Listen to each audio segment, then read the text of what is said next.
Il fait chaud, il fait très chaud. Cette chaleur absolument infernale. Mais c'est absolument dingue, cette chaleur.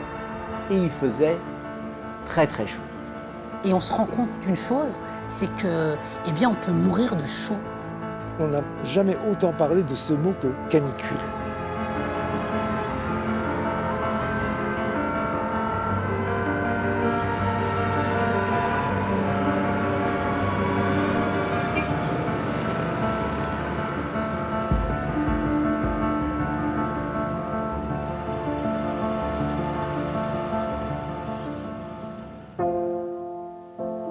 Été 2003, un été meurtrier encore dans toutes les mémoires. Près de 20 000 décès liés à la chaleur, une première dans l'histoire contemporaine de la France. Il y aura un avant et un après cette canicule. Un drame qui va particulièrement toucher l'Île-de-France et révéler plusieurs vérités. L'abandon des seniors pendant les vacances, l'isolement au cœur du mois d'août et des villes urbanistiquement pas préparées à ces fortes chaleurs. Pompiers, élus, infirmières, urgentistes, responsables des pompes funèbres, ils ont vécu cet enfer. Ils racontent presque 20 ans après un scénario auquel personne ne s'attendait. Juillet 2003, Patrick Pelloux est un jeune urgentiste à l'hôpital Saint-Antoine. Les services de santé sautent aux premières loges de la crise, il devient un lanceur d'alerte. Là, c'est vrai que c'est extrêmement difficile parce que beaucoup arrivent et ne boivent pas suffisamment d'eau dans la journée.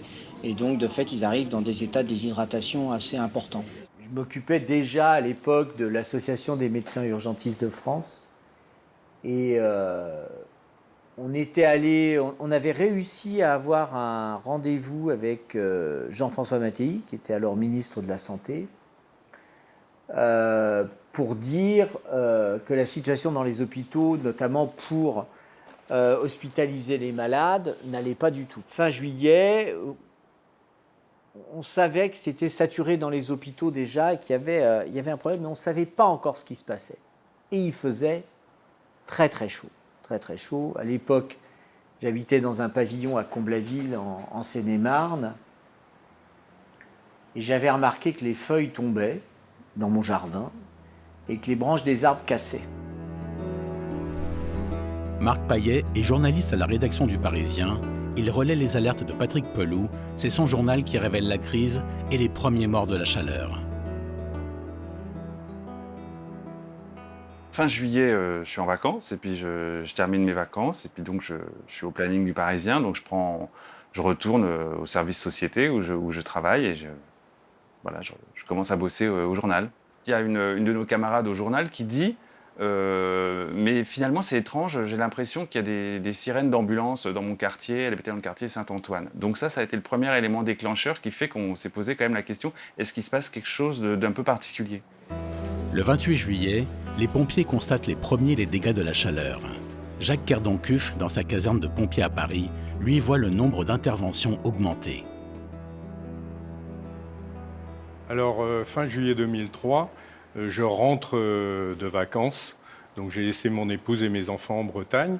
Et donc, j'arrive sur Paris pour prendre ma fonction et prendre le relais auprès de l'état-major des pompiers de Paris dans la fonction de porte-parole des pompiers de Paris. C'était un bel été très chaud, mais sans pic de chaleur de là où je venais. Un été très doux. Très agréable. Et en arrivant sur Paris, par contre, là, on sent un air suffocant et la chaleur est bien présente. Michel Sevran a laissé sa mère dans un EHPAD du Val-de-Marne. Il revient de vacances le 30 juillet. Il constate à quel point les personnes âgées souffrent de cette chaleur. On rentre de vacances, on était en vacances à la Faute-sur-Mer. Cette Faute-sur-Mer très connue. Il fait bon, il y a du vent, etc. Et on téléphone de temps en temps pour savoir ce que fait ma mère, ce qui se passe. Et là, on nous dit vraiment, il fait chaud. Oh bon, il fait chaud. C'est l'été, après tout, pourquoi pas, hein. On revient donc en voiture. On sent, on n'est plus du tout en Vendée. Il commence à faire quand même très chaud. Le 1er août et dans les jours qui suivent, les urgences aux pompiers ou encore dans les EHPAD, on commence à ressentir physiquement au quotidien les effets de la chaleur. De vrais signes avant-coureurs d'une catastrophe à venir. Je suis motard, je suis rentré chez moi.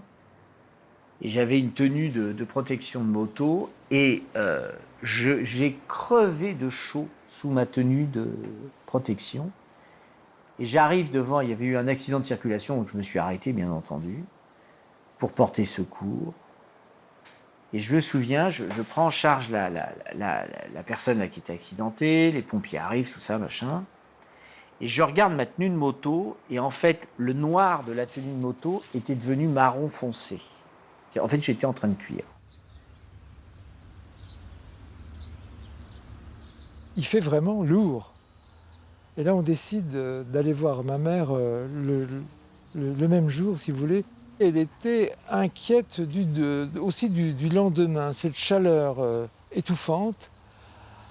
Elle ne comprenait pas ce qui arrivait, si vous voulez. Jamais elle n'avait vécu une telle chaleur. Peut-être, mais elle ne s'en souvenait pas, si vous voulez. Ma mère avait 90 ans, il a dû faire chaud quelques fois dans son existence, mais elle était jeune et tout ça passait différemment que là, c'était quand même... c'était vraiment caniculaire.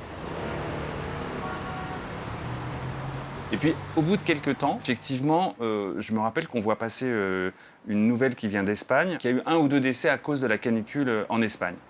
Et donc ça attire notre attention.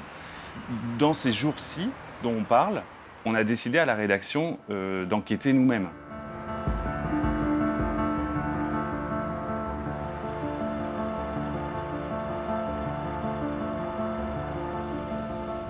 Ce 5 août, la station météo de Paris-Montsouris alerte. Des températures anormalement élevées s'accumulent. Les Parisiens sont encore insouciants, mais le danger est là. La canicule arrive avec un niveau de température et de durée exceptionnel. Le seuil de la région parisienne, c'est 21-31. 21 pour les températures minimales, 31 pour les températures maximales. Si pendant 3 jours, les températures minimales sont au-dessus de 21, les températures maximales au-dessus de 31, on est en alerte canicule. La température à la surface du globe, c'est un équilibre entre le rayonnement que donne le soleil et le rayonnement que perd la Terre. La nuit, le soleil n'est plus là. La Terre continue de rayonner et donc la température refroidit à la surface de la Terre. Sauf que si sur cette surface de la Terre, vous avez des bâtiments qui ont été chauffés toute la journée au soleil, ils sont chauds au moment où le soleil se couche et cette chaleur va être redistribuée dans l'environnement, dans ce dôme de chaleur que constitue donc cet îlot de chaleur. Ce qui tue, c'est le faible écart entre la température de la nuit et la température du jour. Là, vous tuez tout le monde. Parce qu'en fait, nos corps, c'est pour ça que c'est totalement idiot de tout climatiser. Parce qu'en fait, votre corps, il doit s'habituer à varier ses températures. C'est super important. «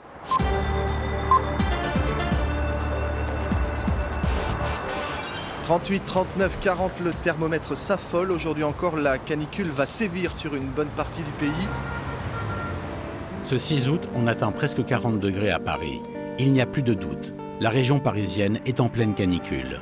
Conséquence, les services d'urgence et les pompiers voient leur activité augmenter dangereusement.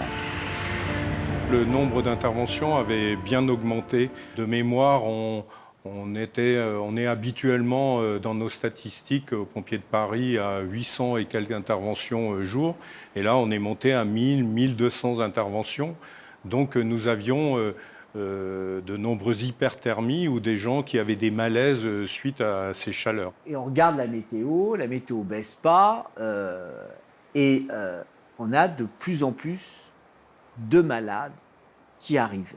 À l'époque, on n'avait pas tous les réseaux sociaux, il n'y avait pas tout ce qu'il y a maintenant. Donc on se téléphonait avec des téléphones qui avaient des fils pour aller au mur. Hein. Bon. Les collègues, tout le monde disait pareil. Et putain, ça baisse pas, on a beaucoup de personnes âgées, ça va pas du tout. Oui, il fait chaud, mais il faut bien voir qu'il y a un certain nombre de Français dont je fais partie qui aiment le soleil et qui aiment la chaleur. Donc, je ne dirais pas que moi, à titre personnel, je l'ai vécu comme quelque chose de difficile. J'en ai pris conscience à partir du moment où les cadres de santé m'ont fait remonter qu'un certain nombre de résidents allaient mal. Mais au-delà de la chaleur, que tout le monde blâme un peu quand il fait chaud l'été. Là, c'était plus que ça. Les alertes, elles sont venues essentiellement des pompiers, des services d'urgence, qui, eux, ont vu très vite qu'il se passait quelque chose, notamment pour les personnes qui vivaient à domicile et qui étaient coupées de leur famille, ou la famille était en vacances, ou vivait en province. Et puis, chemin faisant, les nuits sont également très chaudes, et là, on sent qu'il y a une angoisse qui monte.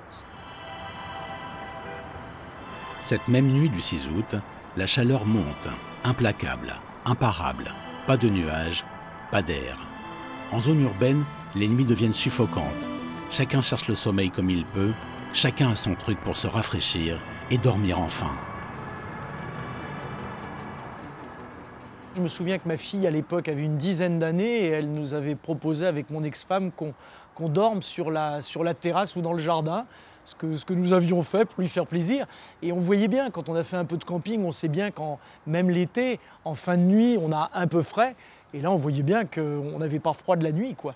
Moi, je me souviens, comme pas mal de gens, avoir dormi dans la baignoire, avoir gardé une serviette mouillée toute la nuit autour de moi, ou avoir mis un drap mouillé à ma fenêtre, un peu comme tout le monde, on faisait le système D. Et c'était la sensation de vivre quelque chose d'inédit. Il y avait, au-delà de la tristesse et de la difficulté de cette situation, il y avait un côté presque exotique. Dans quel monde on est, tous là, à vivre des choses qu'on n'avait jamais vécues.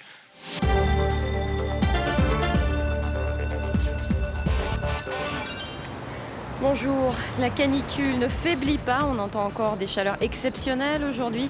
Les organismes sont donc mis à rude épreuve et du coup les services d'urgence, les médecins et les pompiers sont débordés. La situation s'aggrave. Patrick Pelloux est en première ligne à l'hôpital Saint-Antoine à Paris. Chaque jour, il constate une situation qui ressemble de plus en plus à une crise sanitaire. Et un matin, j'arrive, il y avait des malades partout. Nous, on faisait communiqué de presse sur communiqué de presse qui n'était pas repris, disant « ça ne va pas du tout, on a un gros problème, on a un gros problème ». On a les informations des collègues qui disaient « ça ne va pas du tout ». Et ce matin-là, je ne comprends pas. Et il se trouve qu'on avait comme chef de service de cardiologie de Saint-Antoine, le professeur Bardec, et il recevait une équipe de TF1 pour faire une interview.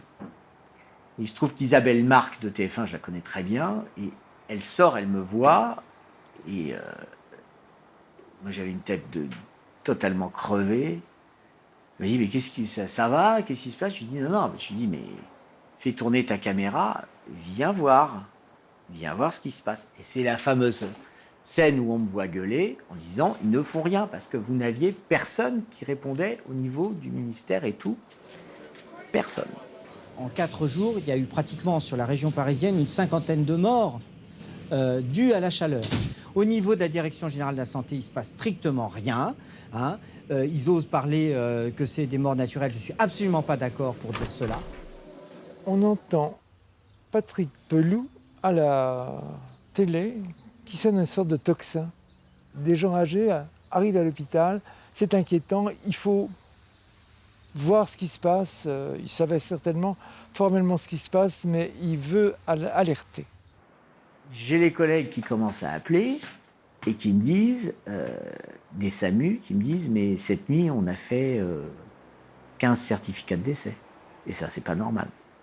Donc on savait qu'il y avait une conséquence.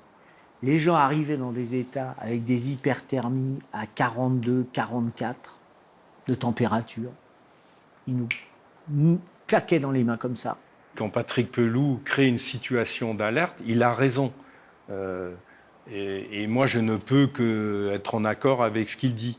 Mais moi, pompier de Paris, je le sais et je le vois parce que c'est nous qui alimentons les urgences. Et on voit là que quel que soit l'hôpital, les urgences sont saturées de personnes âgées allongées dans des brancards, non pas dans des chambres, mais dans les couloirs des urgences. Le cri d'alarme de Patrick Pelloux, moi je l'ai senti, je l'ai entendu, parce que nous-mêmes, on souffrait de cette affluence dans les urgences, dans les services d'urgence. Et on se rendait compte que ce n'était pas qu'en Seine-Saint-Denis que ça se passait, mais que ça se passait aussi à Paris, donc dans toute l'Île-de-France. Et moi, je me disais, bon, j'espère qu'il sera entendu. Et on avait l'impression qu'il y avait une interconnexion, enfin une déconnexion, pardon, entre la France d'en bas, qui était au charbon, et puis la France d'en haut, qui était en vacances.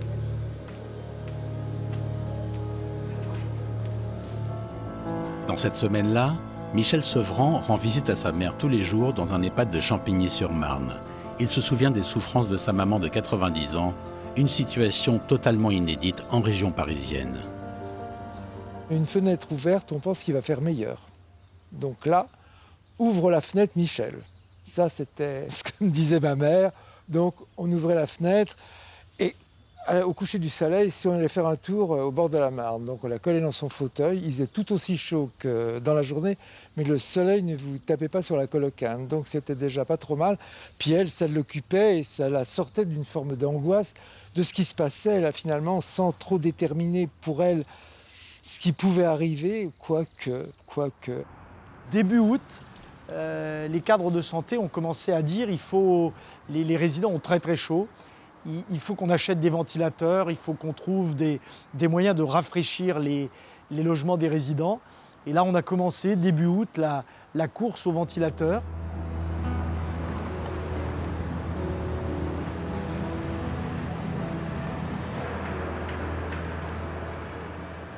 Les lourds rideaux sont tirés, le soleil ne peut plus rentrer, la lumière est allumée un petit peu partout. Là, on a changé le fusil d'épaule.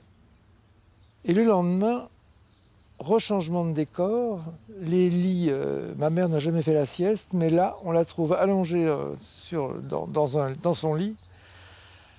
Les lits ont été équipés de plastique, des serviettes éponges trempées, et on a couché les résidents dans des lits bien humides. La difficulté, c'est que les personnes âgées, très souvent, n'ont pas soif. Donc il faut, je ne dirais pas les obliger à boire, mais leur proposer des boissons régulièrement pour qu'elles ne se déshydratent pas. Cet élément que les personnes âgées n'ont pas la sensation de soif et qu'il faut en période de canicule les inviter à boire beaucoup, ce n'est pas quelque chose que j'avais en tête. Elles ne faisaient pas l'effort. Et si on ne leur amenait pas l'eau, eh ben, malheureusement, elles faisaient des malaises chez elles. Et c'est ces personnes que nous découvrions.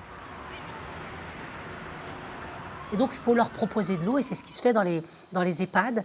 Et nous, eh bien, on décide de les perfuser pour tout de suite passer du G5, passer des électrolytes, du sérum physiologique pour les hydrater très très vite et pour éviter eh bien, qu'ils ne se dégradent et se détériorent très rapidement. Donc on a essayé d'inventer, d'aller voir tout ce qui pouvait se faire, notamment le coup des linges humidifiés devant les ventilateurs, et puis faire boire, enfin voilà. Là, on a commencé à comprendre qu'il se passait vraiment quelque chose.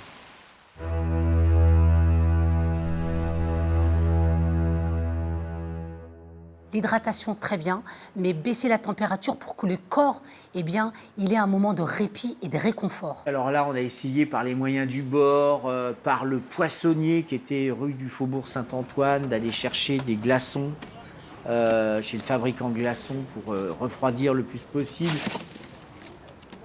La télévision est dans toutes les chambres, pratiquement. Donc on est au courant de ce qui se passe. Une inquiétude est là. Et moi, qu'est-ce qui va m'arriver demain? Comment je vais résister? Il fait chaud, il fait vraiment chaud. On a beau me coller dans un plumard mouillé, est-ce que je vais quand même réussir à m'en sortir?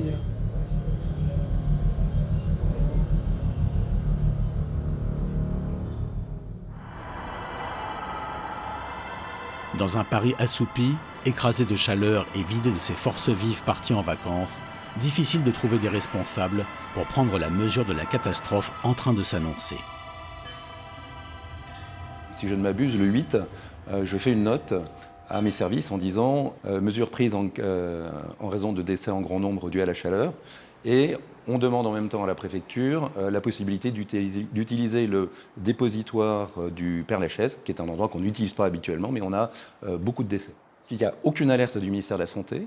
On parle d'un peu d'engorgement des urgences, mais quand il y a quelqu'un qui décède dans un domicile, sur la voie publique, etc., ce ne sont pas les ambulanciers comme dans les téléfilms, hein.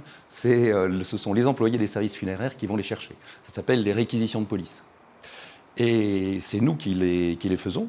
la totalité, et donc on a une parfaite mesure du nombre de décès qui peuvent se produire. Nous, à Saint-Antoine, à l'époque, on avait toujours un décès tous les 15 jours aux urgences. Quelque chose comme ça. Bon. Là, 5 dans la journée. Il se passait quelque chose. Donc, il a fallu porter le truc. Le vendredi 8 août, j'appelle le docteur Pelou, qui est un de mes contacts et qui est urgentiste à Saint-Antoine, et il me dit « Oui, c'est très grave, il y a des morts, la canicule provoque des morts. » c'est sûr. Donc je lui dis, mais est-ce que tu es certain? Est-ce qu'il y a un rapport avec le climat, etc., avec le temps? Il me dit, en tout cas, nous, on a un afflux de patients qui décèdent et vraiment, c'est constaté. On a la fameuse première quinzaine d'août où les gens sont en vacances. Donc les principaux dirigeants du ministère de la Santé, notamment le ministre Jean-François Mattei, est en vacances. Le maire de Paris, quand même, Delanoë, qui a été aussi entendu après par la commission d'enquête parlementaire, est en vacances. Donc vous avez les numéros 1 ne sont pas là. Et donc, de fait, les gens se sont tournés vers qui? Vers la presse qui était là. Et effectivement, ça a documenté cette première crise sanitaire grave.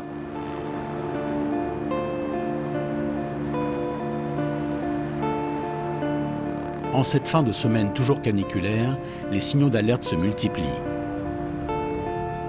À la rédaction du Parisien, on décide pour la première fois d'annoncer un nombre de morts liés à la chaleur. Dans la journée aussi, j'ai eu les pompiers pour avoir leurs chiffres. Eux, ils disaient qu'il y avait effectivement des décès enregistrés sur la voie publique. Ce n'était pas forcément sûr que c'était lié à la canicule. Ça a été tout le débat ensuite. Mais enfin, ils avaient une augmentation du nombre de décès. Au ministère de la Santé, c'était silence radio. Il n'y avait personne au bout du fil. On n'arrivait pas à les joindre, etc. Ils avaient juste fait un communiqué qui disait qu'effectivement, il y avait une vague de chaleur, que c'était dangereux, mais que sans plus. Et donc, sur la base des infos Pelou, sur la base des infos pompiers, sur la base d'autres infos qui remontaient du terrain, mais qui vont être développées dans les jours suivants, nous, on a pris sur nous d'affirmer, mais c'était recoupé. Et donc, c'est sur cette base-là que, le samedi, on fait notre une avec les premiers morts de la canicule en France, titré par le Parisien.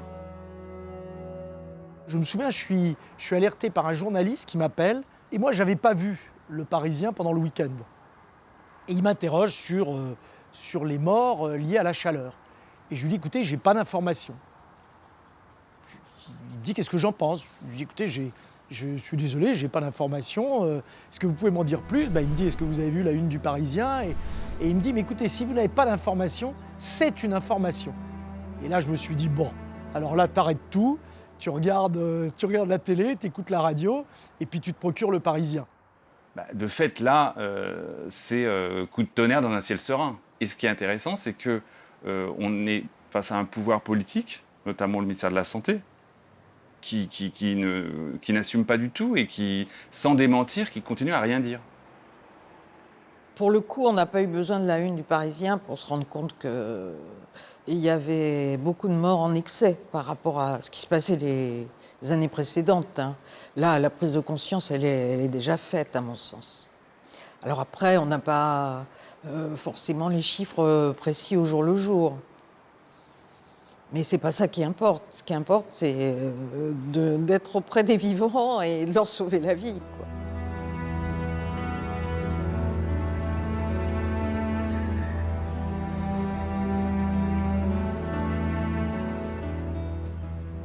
Habituellement, au mois d'août, on a 38 morts par jour.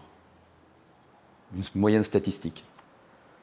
Là, les 11, 12, 13 août, on va avoir 790 morts. Et les premiers cadavres, ça a été les sans domicile fixe. Toujours la pauvreté. Comme avec la Covid, là maintenant, c'est toujours la pauvreté qui trinque en premier. Après, on a eu des sportifs. On a eu des sportifs qui ont fait des arrêts cardiaques au bois de Vincennes, au bois de Boulogne, etc. Je me souviendrai d'une personne allongée sur un banc public au Trocadéro, une trentaine d'années. Nous n'avons jamais réussi à le réanimer. Il est mort sur ce banc public. Et puis après, les personnes âgées. Parce qu'en fait, c'est bien beau Paris, là, qui est derrière nous, mais le problème qu'il y a, c'est les toits en zinc. C'est des véritables fours sous le toit. Et comme la pauvreté, elle habite toujours sous les toits, souvent des personnes âgées qui sont vraiment pas bien, donc ils ont cuit. On partait sur intervention, on a été appelé pour odeur suspecte. Comme ça arrive X fois, ça peut être le gaz, ça peut être d'autres choses. Et en fin de compte, lorsqu'on arrive sur le palier, il y a effectivement une odeur suspecte, mais par expérience, nous savions ce que c'était. Lorsqu'on a ouvert la porte de l'appartement, il y avait une vieille dame dont le corps était en décomposition dans la cuisine, allongé au sol. Donc on trouve des corps horriblement décomposés, des centaines de corps qui sont dispersés dans les appartements, tous en état de putréfaction, attaqués par les insectes. C'était une vision absolument apocalyptique. C'est une situation qui est totalement indigne. C'est en dehors de la civilisation. La civilisation, c'est s'occuper de ses morts, c'est s'en occuper correctement. Et là, on était dans l'impossibilité de s'en occuper correctement.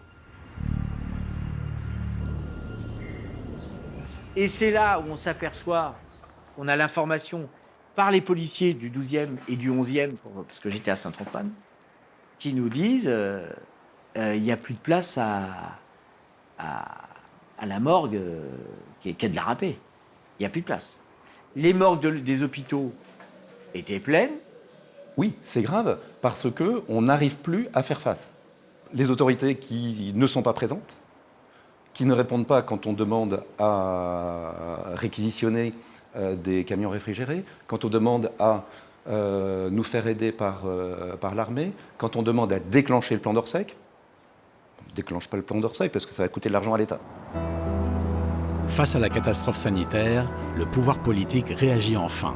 Le ministre de la Santé s'invite au journal de TF1 pour éteindre les polémiques. Mais l'effet attendu ne sera pas celui qui était prévu. Avez-vous sous-estimé les conséquences sanitaires de cette canicule, notamment pour les personnes âgées ? Je ne pense pas du tout qu'il y ait eu de sous-estimation. Pour sous-estimer, il faut être averti. Or, cette canicule n'était pas prévisible. La première erreur qu'il fait, c'est de recevoir les équipes télé chez lui et de ne pas se déplacer dans les studios de France 3 à Toulon. On avait l'impression qu'il était en vacances et loin de l'événement. Alors, sans doute c'était en partie injuste, hein, mais l'effet a été désastreux. Je crois que mentalement, il ne s'est pas mis dans la situation, dans la posture du manager et du ministre. Ça, c'est la première chose. Et le polo, c'est ça, au fond, dont c'est extrêmement révélateur. Des mesures ont été prises immédiatement pour comptabiliser les décès qui pouvaient être rapportés à la chaleur. Mais vous savez, il y a souvent une intrication des phénomènes. Ce sont souvent des malades qui ont une maladie chronique. Ce sont des gens qui sont fragilisés en fin de vie. Et naturellement, la part des choses est difficile à faire. J'ai appris par la suite qu'il avait souhaité spontanément se remettre son costume, donc en gros en quelque sorte, entre guillemets, l'uniforme d'un ministre, et sa conseillère en communication lui a déconseillé, ce que je ne crois pas être une bonne idée. C'était censé dédramatiser, et ça lui est revenu comme un boomerang dans la figure.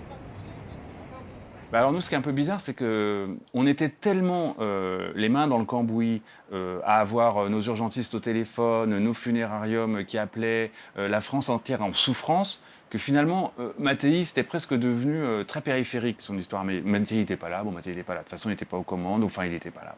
Et donc, on voit le Mattei, oui, alors en chemisette, dans sa maison de campagne dans le sud de la France, qui tient un propos extrêmement rassurant. Ça nous apparaît en décalage total avec ce qu'on entend. Conséquence directe de ces morts de chaleur, l'accumulation des cadavres. Entre ceux des urgences et ceux découverts par les pompiers se pose un problème de stockage. Un jour, j'ai eu un appel d'un type que je ne connaissais pas. Je décroche mon téléphone, il me dit « Bonjour, j'ai vu vos articles, Marc Payet. Je suis responsable d'une des morgues d'un hôpital francilien. Il y a tellement de morts, je ne sais pas où les mettre. » Le 12, alors qu'on a, si je ne m'abuse, 34 corps dans nos véhicules, l'Institut médico-légal ferme, sans prévenir personne. Et on se retrouve avec tous nos véhicules bloqués Et pendant 24 heures, il n'y aura plus aucun endroit pour déposer des corps. Une fermeture faute de place. Il faut alors stocker les corps. À Rungis, on réserve même des entrepôts pour faire face à cet afflux inédit et imprévu.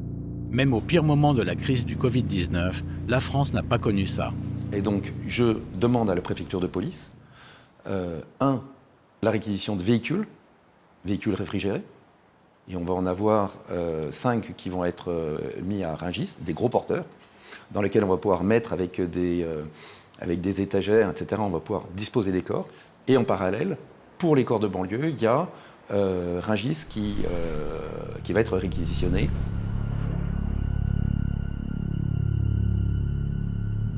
C'est vrai qu'on avait l'impression que tous les jours, ça gravissait une marche de plus. On était parti de... Il fait chaud, la canicule semble tuer, et donc vous découvriez après des nouveaux mystères. Il paraît qu'il y aurait même des camions Picard ou des camions de chaînes frigorifiques qui seraient utilisés pour stocker les cadavres. Mais qu'est-ce que c'est que cette histoire ? Et c'est pas innocent, c'est-à-dire que c'est une activité qu'on ne peut pas confier à n'importe qui, d'aller chercher des corps, particulièrement des corps qui sont décédés dans des domiciles, dans des conditions difficiles. On décide tout de suite de faire appel à des collègues de province, et puis de faire appel à du personnel de la ville de Paris, dont ce n'est pas le métier, mais ne serait-ce que des chauffeurs, etc., qui viennent nous aider et nous renforcer. Des personnels qu'on embauchait le matin pour venir nous accompagner et qui, à midi, partaient en courant parce qu'ils ne supportaient pas la vision de ce qu'ils voyaient. Ça fait partie des réalités dont on ne parle jamais. Mais la mort, c'est moche. La mort, c'est affreux. Et quand ça se passe dans ces conditions-là, c'est terrible. Et donc on a passé des coups de fil nombreux, donc mon service, le service société, mais aussi les gens qui travaillent dans les éditions du Parisien au niveau régional, d'appeler dans des maisons de retraite, dans des hôpitaux, plus tard dans des funérariums, et faire une enquête journalistique qui allait documenter au cours de tous ces prochains jours la réalité du nombre de morts qui s'abattaient sur la France.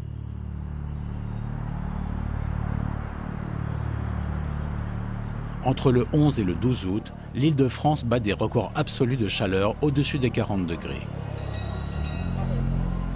Le Parisien annonce 2000 morts de la canicule, sans se douter que quelques semaines après, on en dénombrera officiellement 19 490.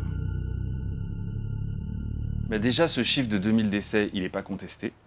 Donc on est très satisfait de ça, même si on était sur nos chiffres, puisqu'ils étaient de bonnes sources.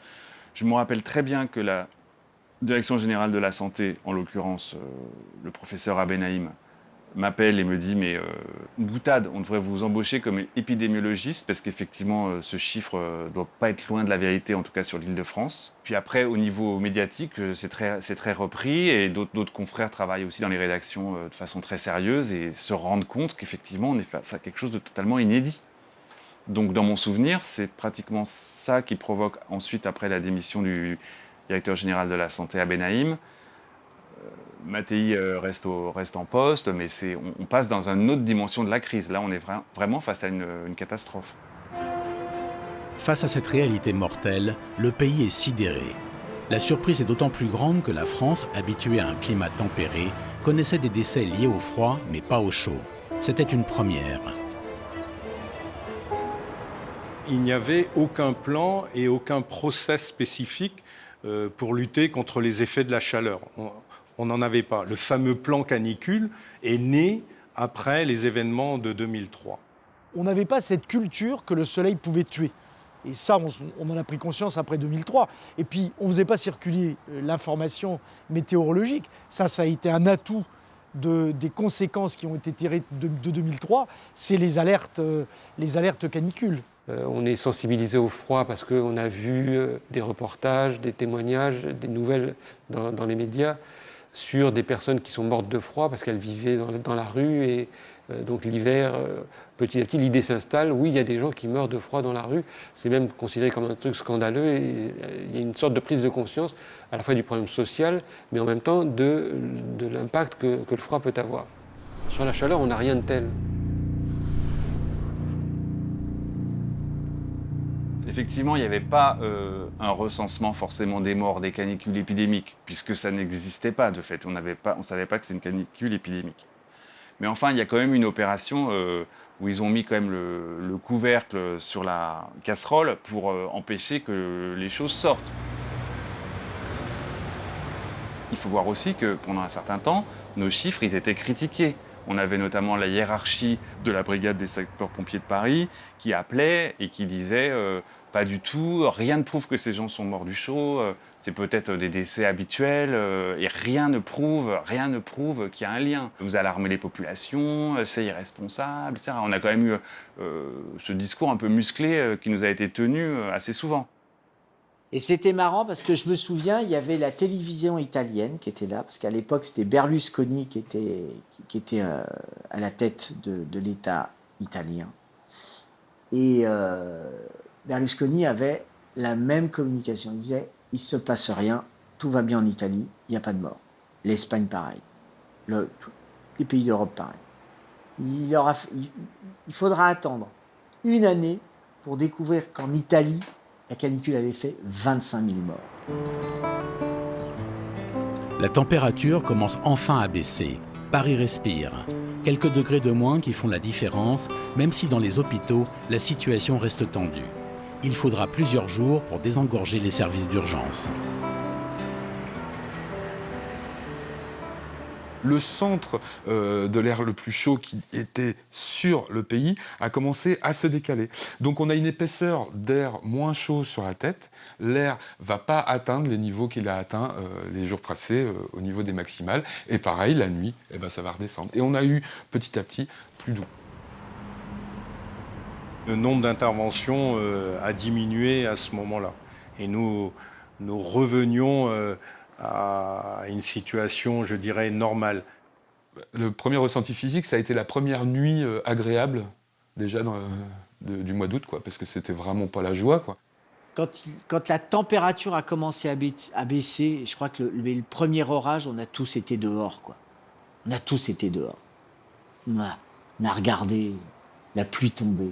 Quel bonheur, quel bonheur. On a déjà conscience du drame qui s'est joué et qu'il y aura des personnes qu'on n'aura pas pu secourir comme on l'aurait voulu. Le 18 août, la crise sanitaire se double d'une crise politique. Le directeur général de la Santé démissionne, infusible pour protéger le ministre de la Santé. La lenteur des réactions politiques et administratives est sanctionnée. Le ministre me demande d'interrompre mes congés et de revenir en France le jour où mon prédécesseur, Lucien Benaïm, démissionne. Ce qui domine à l'époque, c'est qu'il y a un débat sur l'excès de mortalité. En réalité, on sait aujourd'hui que l'excès de mortalité arrive très tôt, au début du mois d'août, dès les premiers jours, sauf qu'on n'avait à l'époque aucun système de surveillance performant qui permettait de le détecter précocement. Donc dans mon souvenir, on est encore à une époque où on parle d'un excès de 5 ou 6 000 décès. Et c'est surtout ça qui préoccupe le ministère de la Santé, c'est d'essayer d'avoir une photographie juste de l'impact de l'épisode. C'est une crise politique, même si c'est étonnant, mais à l'époque, l'opposition, elle aussi est en vacances et ne monte pas spécialement là-dessus. On est encore dans une période, en 2003, où ces crises de santé publique restent un peu des problèmes de médecins et de santé, avec cette idée, mais qu'est-ce que les pouvoirs politiques peuvent face au soleil ? C'est vu encore comme c'est la fatalité. Il fait chaud, rafraîchissez-vous, ok, mais qu'est-ce qu'on y peut ? C'est pas du tout perçu comme quelque chose qu'on pourrait endiguer. Une vague de chaleur inédite dans l'histoire du climat. La mémoire collective se souvient en région parisienne de températures records en 1947. Plus près de nous, la fameuse sécheresse de 1976 est restée dans les esprits. Mais rien de comparable avec cette vague de chaleur de 2003, inédite par sa longueur et sa densité. Ce diagramme représente les différentes vagues de chaleur identifiées par Météo France depuis 1947 jusqu'à cette dernière de 2020. On retrouve une surface qui correspond à la sévérité de la vague de chaleur, c'est-à-dire l'accumulation d'énergie durant cette vague de chaleur. Plus ce rond est grand, plus la vague de chaleur a été sévère. L'intensité, c'est le jour le plus chaud. Et dans cette direction, c'est la durée. On voit donc que si 1983 a été la vague de chaleur la plus longue et 2006 vient juste derrière, 2003 était très longue. Mais elle a été très longue, elle a été surtout très sévère, à égalité avec le record de 2019 à l'échelle nationale. Et surtout, ça a été la plus intense. Ce qu'on va tout de suite remarquer, c'est qu'on a 2018, 2019 deux fois, 2020 deux fois, on retrouve 2017, 2016, 2013, 2015. Il y a une recrudescence des vagues de chaleur en France, particulièrement ces dernières décennies, alors que si on revient à l'après-guerre, on va retrouver certainement 1947, et puis on va retrouver 1976, 1983. Il y a donc des vagues de chaleur beaucoup plus éparses dans le passé, beaucoup plus fréquentes ces dernières années. La crise prend fin. Le président s'exprime enfin le 21, en cette fin août agitée.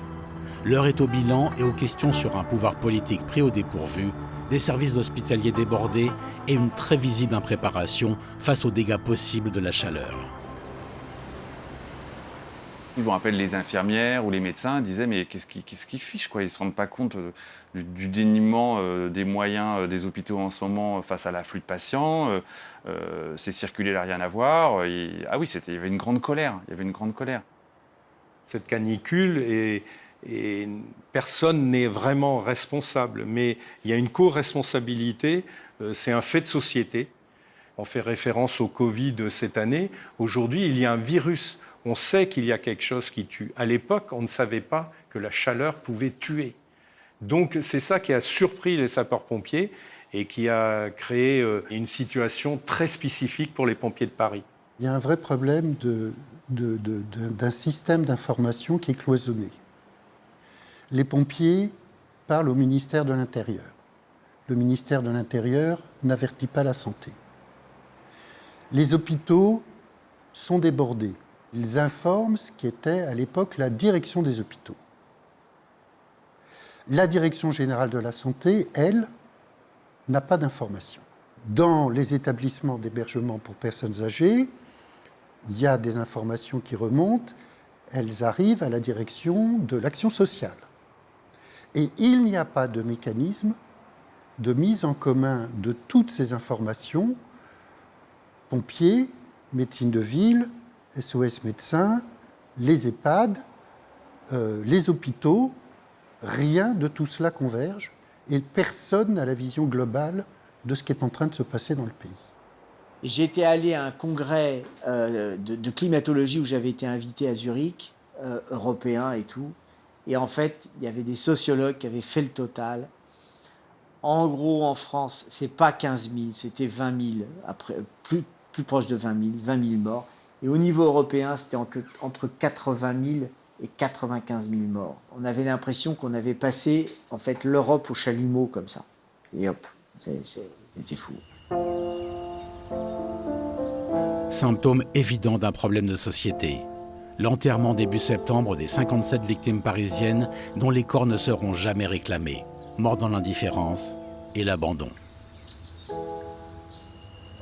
Et puis on arrive dans une deuxième phase de cette crise avec l'enterrement des personnes démunies qui étaient sans sépulture. Malheureusement, on va jusqu'au bout du phénomène. Ces personnes sont décédées seules dans leur appartement, sans proches, sans famille. Et au-delà de ça, pour les mettre en terre, les inhumer, elles ne sont pas non plus accompagnées. Et oui, c'est la cruauté, je dirais, de notre société, des grandes villes aujourd'hui. Il y a eu un enterrement à Thiers, donc dans ce carré des indigents, où beaucoup de corps qui en fait n'avaient pas été réclamés ou pas identifiés avaient quand même heureusement droit quand même à un enterrement décent. C'était une grande tristesse en fait. Les fameux oubliés de la canicule, hein, les gens dont personne n'a réclamé le corps pour réaliser les obsèques. Ils sont à un moment donné plus de 150. met en place des numéros pour répondre aux familles, ne serait-ce que dire où sont les corps. Il y a beaucoup de corps qui sont immontrables. Mais, et on en discute avec la psy, il faut arriver quand même à ce qu'il se passe quelque chose, à ce qu'il y ait un adieu. Donc de temps en temps, on va pouvoir laisser voir une main, au moins laisser voir la silhouette d'un corps, enfin faire le mieux ou le moins mal possible pour qu'il puisse y avoir un adieu, d'autant qu'il y a sans doute beaucoup de culpabilité de la part de ces familles dont le parent est mort sans eux. Isolement des personnes âgées dans les centres urbains en été, ville mal conçue face à la chaleur, cloisonnement administratif, les constats sont accablants. Mais dans cette crise, une solidarité envers les personnes âgées est aussi née. Je circulais beaucoup, ma femme aussi, dans l'étage où était maman. C'était la même chose, si vous voulez. Les gens, ce qu'ils souhaitaient, c'est d'avoir du monde autour d'eux. Alors, il a été dit... immédiatement après l'été, septembre, octobre, que de toute manière, comme la plupart des personnes étaient âgées, qu'elles seraient mortes dans les mois qui suivaient, voire l'hiver suivant, mais en fin de compte, il n'en a rien été. Quand vous regardez les courbes de l'INSEE, la courbe de mortalité de l'hiver 2003 est la même que la courbe de l'hiver 2002, et idem en 2004. Donc le pic de 15 000 morts en août 2003 est venu s'ajouter au nombre de morts de l'année. Donc c'est bien la chaleur qui a tué ces personnes. Et il y a eu une prise de conscience. Je pense qu'on a tiré des leçons de cette canicule, plus de solidarité, plus d'idées que des gens peuvent être seuls et qu'il faut leur venir en aide.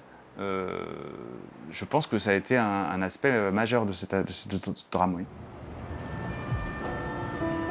Conséquence directe de la crise, la préparation d'un plan canicule dès 2004 avec le développement de niveaux d'alerte en cas de forte chaleur et la mise en place de systèmes de solidarité vers les personnes âgées isolées. Le pouvoir politique veut éviter d'être de nouveau surpris par les aléas du climat.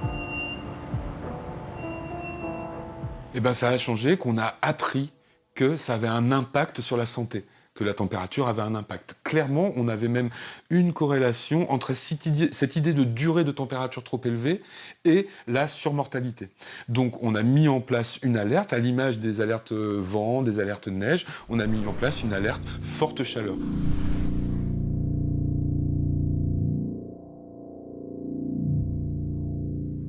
D'abord, ça explose à la tête du politique et de la conscience collective qu'il y a le vieillissement des personnes en France.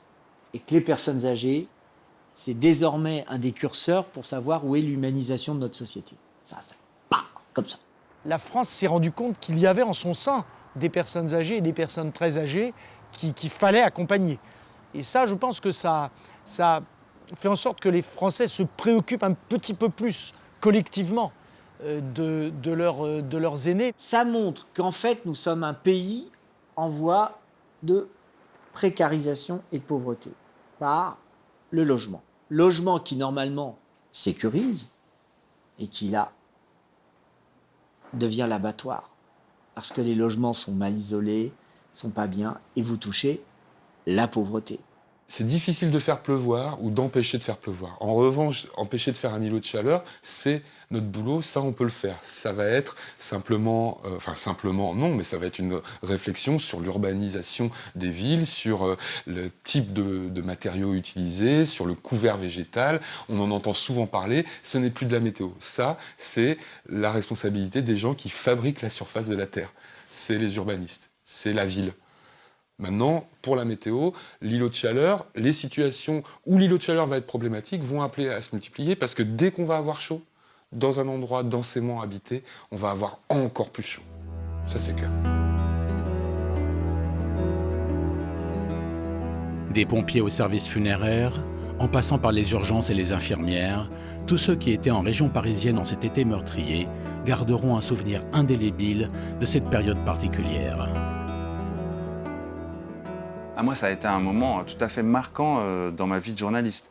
J'avais jamais eu autant d'appels de sources pour me confier, entre guillemets, des secrets, mais en disant que c'était extrêmement urgent qu'un journaliste publie ça. Donc, j'avais jamais vu ça.